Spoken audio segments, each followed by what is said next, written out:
আসসালামু আলাইকুম রহমতুল্লাহ বারাকাতুহ। সম্মানিত মুসল্লিয়ান একরাম, ফেসবুক বন্ধুরা, আসলে আমরা সারাদিনে যাই কিছু করি না কেন,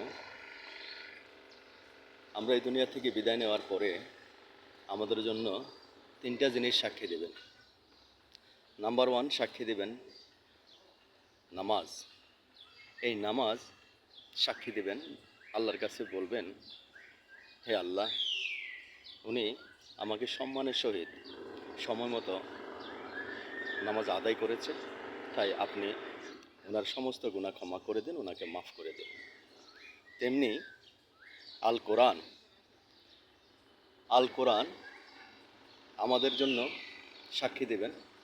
কোরআন বলবেন যে উনি আমাকে তেলাওয়াত করেছেন, আমাকে সম্মান করেছেন, তাই আপনি ওনাকে ক্ষমা করে দিন, ওনাকে জান্নাত লাভ করেন। তেমনি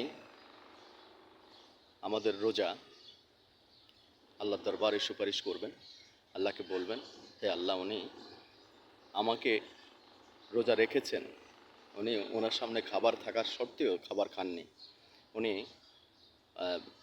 খাবার না খেয়ে রোজা সিয়াম পালন করেছেন, আপনি ওনাকে ক্ষমা করে জান্নাতবাসী করেন। আল্লাহ রাব্বুল আলামিনের কাছে এই তিনটা জিনিস সাক্ষী দেবেন, আর কেউ সাক্ষী দেবেন না। তার মানে আপনি সাক্ষীর জন্য অন্তত ওই জান্নাতে যাওয়ার জন্য হলো এই তিনটা জিনিস আপনি করুন। আপনার জীবনে আর কিছুই লাগবে না। সফলতা, সম্মান, ইজ্জত, আপনার অর্থ, সকল কিছু পরিবর্তন হবে যদি আপনি সালাত আদায় করেন 5 ওয়াক্ত সময় মতো।